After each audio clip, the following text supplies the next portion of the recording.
అందరికీ నమస్కారం అండి. ఈ సంవత్సరం కూడా మనం పసుపు వేసుకోవాలనుకుంటున్నాం. అందుకని చెప్పి మన దగ్గర పోయిన సంవత్సరం అంతా పోయి పసుపు లేదు కదండి. వేరే రైతు దగ్గర మనం కొనుక్కుని తీసుకెళ్తాం జరుగుతుందన్నమాట.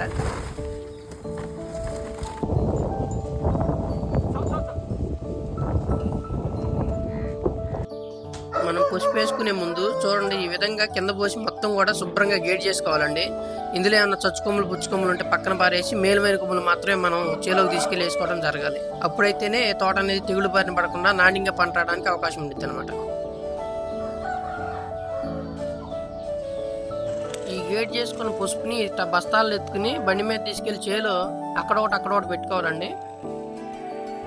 చేను ముందుగానే మెత్తగా దున్నుకుని పెట్టుకోవాలండి. తర్వాత ఇదిగోండి చూడండి, ఈ విధంగా కూలీలను పెట్టి మనం పసుపు అనేది సరిపోని దూరంలో వేసుకోవాలన్నమాట. అది మళ్ళీ మీకు క్లియర్గా మొత్తం చెబుతాను చూడండి. అందరికీ నమస్కారం అండి. అంతకుముందు ఇది మనం అరటి తోట వేసుకున్నామండి. ఒకసారి వేసుకుంటే ఏంటంటే వరదకు మొత్తం కూడా గెల మీద పోయిందనమాట. మళ్ళీ మనం వరద పోయిన తర్వాత అరటి తోట వేసుకోవడం జరిగిందనమాట. అదేవిధంగా పసుపు కూడా వేసామండి, అది కూడా చూపిస్తాను ఇప్పుడు. అదేవిధంగా పసుపు ఏ విధంగా వేసుకుంటారు, ఇకపోతే పసుపుకి వచ్చే సమస్యలు ఏంటి, వాటిని మనం ఏ విధంగా సులభ పద్ధతుల్లో అధిగమించవచ్చు అనేది మొత్తం కూడా ఈ వీడియోలో ఉండిద్దండి. చూడండి, ప్రస్తుతానికి అయితే చూడండి, ఇదిగోండి మన అరటి తోట ఇట్లా ఉందన్నమాట. వరద రాకుండా ఉంటే ఈ ఏడు కూడా పోయినసారి జరిగిన నష్టాన్ని అధిగమించడానికి అవకాశం ఉండిద్దండి. ఇకపోతే పసుపు వేసించి ఏ విధంగా ఉందో మొత్తం కూడా చూపిస్తారండి. పసుపు వేసి ఆల్రెడీ మనకి 15 రోజులు అవుతుందండి. ఇప్పుడు ఏ విధంగా ఉంది, ఎక్కడి నుంచి మనం తీసుకోవాల్సిన జాగ్రత్తలు ఏంటి మొత్తం కూడా మీకు చెబుతాను, నాతో పాటు రండి.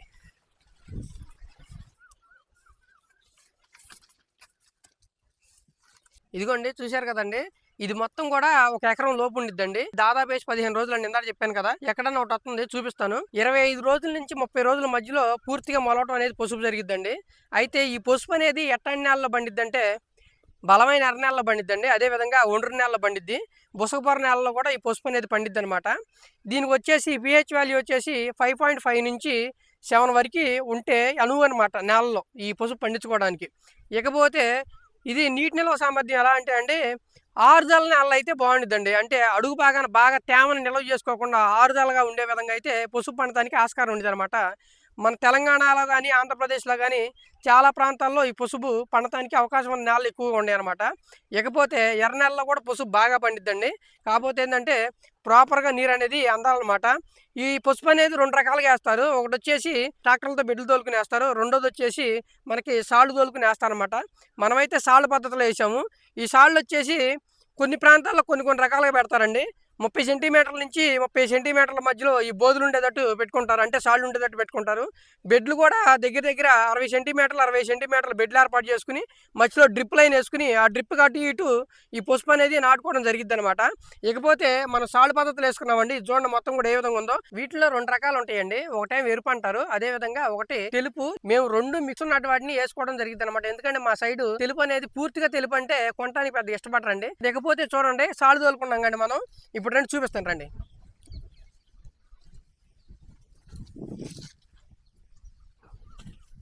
ఇదిగోండి కొమ్ము మనకి అంగుళంన్నర 2 అంగుళాల కొమ్ము అయితే వేసుకోవచ్చండి.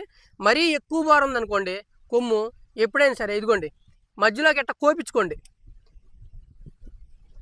మధ్యలో కోపించుకోండి. ఇదిగోండి ఈ భారం ఉన్నాయి కదా, ఇదిగోండి ఇట కోపించుకోవచ్చు. కోపించుకోవడం వల్ల నష్టమే ఉండదు. ఇదిగోండి ఇట కోపించుకుంటాం కదా. ఇప్పుడు చూడండి సాళ్ళని ఎమ్మటి ఎట్ట పెట్టుకోవాలో. ఇదిగోండి ఇక్కడ కొమ్ము పెట్టాం కదా, తర్వాత ఇదిగోండి ఈ గ్యాప్లో పెట్టుకోవాలండి కొమ్ము. ఇదిగోండి ఈ గ్యాప్లో పెట్టుకోవాలి. ఈ గ్యాప్లో పెట్టుకుంటే సరిపోద్ది. కొంతమంది ఏంటంటే ఈ మొక్కకి దూరం 10 సెంటీమీటర్లు కూడా పెట్టుకోవచ్చు అంటారనమాట. పెట్టుకోవచ్చు, కాకపోతే ఏంటంటే ఎక్కడన్నా కూడా పోయిందనుకోండి వాటికి గ్యాప్ ఎక్కువైపోద్ది అనమాట. అంటే మనం ఈ తడిపేటప్పుడు మేనేజ్మెంట్ సరిగ్గా చేయకపోతే ఈ రెండింటి మధ్యలో ఒకటి వచ్చిందనుకో, ఇప్పుడు 10 సెంటీమీటర్లకి 10 సెంటీమీటర్లు 20 సెంటీమీటర్లు అయిపోద్ది. అందుకని చెప్పి ఇదిగోండి ఇట్లా పెట్టుకోండి. ఈ కొమ్మ అనుకోండి, ఇది ఆ పాటిని వేసుకోవచ్చు, ఇట్లా పెట్టేసుకోవచ్చు. దీన్ని ఎంత బారుంటే మాత్రం దీన్ని సగం ఇరుచుకోవాలి ఖచ్చితంగా. ఇరుచుకుంటే ఏంటంటే పసుపు వేసుకోవడానికి బాగుంటుంది. అదేవిధంగా ఎంత కొమ్ము వేస్ట్ అయిపోకుండా ఉండిద్ది, మనకి ఆట వచ్చింది అనమాట. చూడండి, మామూలుగా పసుపు వచ్చేసి జూన్ జూలై మధ్యలో వేస్తామన్నమాట. అంటే జూలై చివరి వరకు వేయొచ్చు ఇక్కడున్న వాతావరణం ప్రకారం. అందరూ కూడా మ్యాక్సిమం అదే విధంగా వేస్తారండి. ఇకపోతే ఈ పసుపు విత్తనం అనేది ఎకరానికి వచ్చి 10 క్వింటాలు పట్టిద్దండి. ఒక్కొక్కళ్ళు 11 క్వింటాలు 12 క్వింటాలు కూడా వేస్తారు, కానీ అంత అవసరం లేదు. 10 క్వింటాల వరకు సరిపోద్దండి. 10 క్వింటాల్ అంటేనే మంచి ఒత్తేది అనమాట. ఈ ఏడైతే పసుపిత్తనం అనేది మంచి రేటు ఉందండి. పుట్టంటే 225 కేజీలు దాదాపు 6,000 దాకా పలికిందనమాట. మనకి ఎకరానికి వచ్చి దాదాపు 25-30 అయిపోయిందండి ఇత్తనానికి వచ్చేసి. తర్వాత వేసేది ఇది మొత్తం కూడా ఖర్చులుగానే ఉంది. ఏడు వాతావరణం అంత అనుకూలంగా ఉంటే ఇదే రేటు కనుక మనం తవ్వేటప్పుడు కూడా ఉంటే ఉపయోగపడిద్దండి. ఇకపోతే ఏంటంటే ఈ ఏడు మనకి అమ్మినా అమ్మకపోయినా వచ్చేడు కొంచెం పెద్ద స్థాయిలో వేద్దాము, ప్రస్తుతానికి పోయినట్టు దెబ్బతిని ఉన్నాగా అని చెప్పి కొంచెం ఆచితూచి కొంచెం వేయడం జరుగుతుంది అనమాట. ఈ పసుపు అనేది డ్రిప్ ఇరిగేషన్ సిస్టమ్ అయితే చాలా బాగుండిద్దండి. ఈ ఫ్లడ్డింగ్ అంటే వాటర్ పారించుకోవడం కన్నా కూడా డ్రిప్ ద్వారా బిందు సేద్య పద్ధతులు అయితేనే పసుపు అనేది నాణ్యంగా ఉండిద్ది అనమాట. పారించుకోవచ్చు, కాకపోతే ఏంటంటే ఆ నేల అనేది నీరుని తేమ అధికంగా అట్టి పెట్టుకోకుండా ఆరుదల నేల అయితే చాలా నాణ్యం అనమాట పసుపుకి. నన్ను చాలా మంది అడిగిన ప్రశ్న ఏంటంటే ఈ పసుపుకి కలుపు మందు ఎప్పుడు కొట్టాలి అని చెప్పి అడిగారండి. ఈ కలుపు మందు ఎప్పుడు కొట్టాలంటే అండి 20 రోజులు దాటిన తర్వాత అక్కడోటి మొలుస్తూ ఉండిద్దండి. మొలుస్తూ ఉన్నప్పుడు మీరు కలుపు మందు కొట్టుకోండి. నేనేం చేసేవాడిని అంటే అంతకుముందు దీని ఎమ్మట జనుము పోసేసుకుని ఆ జనుము మొత్తం పీకి మళ్ళీ మొదలు ఎమ్మట వేపించేవాడిని అండి. ఈ ఏడు మనకి కుదరక ఆ ఏడు చేయలేదనమాట. ఇకపోతే ఎప్పుడైనా సరే పసుపు వేసేటప్పుడు ఒకటే సూత్రం అండి, చేను మాత్రం మెత్తగా శనగపిండిల్లే దున్నుకుని ఏర్పాటు చేసుకోవాలి. ఏర్పాటు చేసుకున్న తర్వాత 1 జల్లు 2 జల్లు పడిన తర్వాత జూలై 2వ వారం కానీ 3వ వారం కానీ ఈ పసుపు అనేది నాటుకోవడం జరగాలన్నమాట. అట్ట మెత్తడి దుక్కుంటే ఏమైందంటే ఈ దుంప అనేది బాగా ఊరి దిగుబడి ఎక్కువ తీసుకోవడానికి రైతులకు ఆస్కారం ఉండిద్దండి. ఇకపోతే పసుపులో ప్రధానమైనటువంటి సమస్య ఏదైనా ఉందంటే అది దుంపకుళ్ళు, దుంప పుచ్చండి. దీన్ని కూడా మనం స్టార్టింగ్ నుంచే సమర్థవంతంగా ఎదుర్కోవచ్చు అనమాట. అంతకుముందు ఏం చేసేవాడంటే మనం ట్రైకోడెర్మా సుడోమోనాస్ అనేది తీసుకొచ్చి మనం ఒక 200 కేజీల ఆవు పేడలో కానీ ఎండిపోయిన ఆవు పేడలో కానీ ఇది తీసుకుని ఆవు పేడను చెట్టు కింద పోసుకుని దాని మీద పట్టా కప్పుకుని ఈ ట్రైకోడెర్మా సుడోమోనాస్ మొత్తం దాంట్లో కలిపేసి దాని మీద పట్టాలు వేసుకుని పొద్దున సాయంత్రం నీళ్ళతో తడిపి చేస్తా. ఒక వారం తర్వాత డెవలప్ అయిన తర్వాత అది తీసుకొచ్చి చేను మీద వదిలేవాళ్ళం అండి. ఇప్పుడు టెక్నాలజీ అంతా మారిపోయిందండి, చాలా జీవన ఎరువులు వచ్చేసినాయి అనమాట. అదేవిధంగా ఫిప్సోలో వాళ్ళు ట్రైకోడెర్మా సుడోమోనాస్ జెల్ బేస్లో ఉన్నాయన్నమాట. అది ప్యాకెట్లు ఎంత కౌంట్ అయితే ఉండిద్దో అదేవిధంగా భూమిలోకి వెళ్ళే వరకు కూడా అంతే కౌంట్ ఉండేది. కాబట్టి ఇది చాలా అంటే చాలా ఎఫెక్టివ్గా పనిచేయడం నేను గమనించాను అనమాట. ఎవరికన్నా పసుపు వేసిన రైతులు కానీ ఎనీ క్రాప్ ఉన్న రైతులు ఎవరైనా సరే ఈ ఫిప్సోల్ ప్రోడక్ట్స్లో ట్రైకోడెర్మా సుడోమోనాస్ అనేది చాలా ప్రభావవంతంగా పనిచేస్తున్నాయి అనమాట. అందులోనూ పసుపు సంబంధించిన పసుపు స్పెషల్ 1, పసుపు స్పెషల్ 2 ఉన్నాయండి. అవి చాలా అంటే చాలా బాగా పనిచేసినాయి, వాడుకోండి. మీరు ఫస్ట్ నుంచే కనుక వాడుకుంటేదంటే ఈ పసుపులో దుంపకుళ్ళు అనేది సమర్థవంతంగా అరికట్టవచ్చు. అంతకుముందు నేను గమనించాను, అదేవిధంగా చాలామంది రైతులకి ఇచ్చి వాడిచ్చాం అనమాట. అవి తీసుకుని ఏం చేస్తామంటే అది రేపు జిమ్మేటప్పుడు క్లియర్గా మీకు ఒక రీల్ చేసి పెడతానమాట. అవి తీసుకొచ్చి ఒక 20 కేజీల తడి ఇసుకలో తీసేసుకుని మనం చేను మొత్తం పడే విధంగా జిమ్ముకోవాలండి దాన్ని.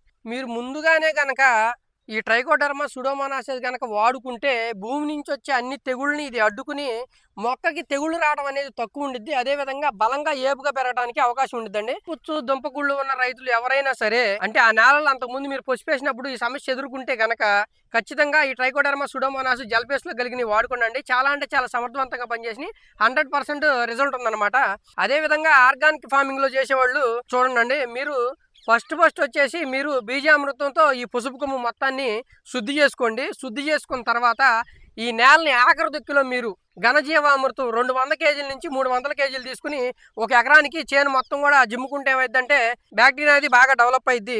ఇన్ కేస్ అది ఘనజీవామృతం కుదరని పక్షంలో మీరు ట్రైకోడెర్మా సుడోమోనాస్ తెచ్చుకుని ఇసుకలో కలుపుకుని చేను మొత్తం కూడా పడే విధంగా ముందుగానే జిమ్ముకోండి, ఇబ్బంది ఏం లేదు. కాకపోతే ఏంటంటే పసుపు నేల మనం వేసేటప్పుడు లైట్గా తేమ ఉండేటట్టే చూసుకుంటాం కాబట్టి ఆ తేమ మీద మీరు ఈ ట్రైకోడెర్మా సుడోమోనాస్ అనేది ఇసుకలో కలిపి జిమ్ముకోవడానికి ప్రయత్నం చేయండి. మంచి ఫలితాలు అనేది ఈ పసుపులో మనం ఆశించడానికి అవకాశం ఉండిద్ది అనమాట. నెక్స్ట్ ఏంటంటే ఈ పసుపు మొత్తం మొలిసిన తర్వాత దీనికి ఏ విధంగా మనం ఫెర్టిగేషన్ ఇస్తున్నాము, అదేవిధంగా ఈ పంచిగావి అని ఏ విధంగా తయారు చేసుకుంటామో మొత్తం కూడా మీకు వీడియో చేసి చూపిస్తానండి, చూడండి.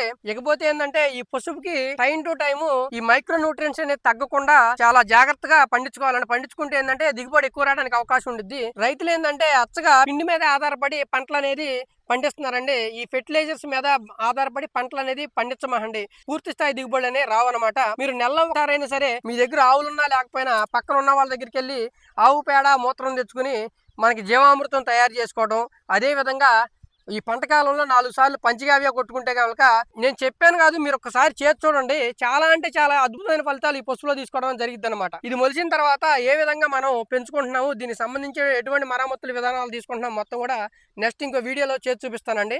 చూశారు కదండి. నా వీడియో కనుక నచ్చినట్టయితే లైక్ చేయండి, షేర్ చేయండి, కామెంట్ చేయండి. మరిన్ని మంచి వీడియోల కోసం మా ఛానల్ సబ్స్క్రైబ్ చేయండి. ఉంటానండి, మీ తెలుగు ఫార్మర్ గోపి. బాయ్.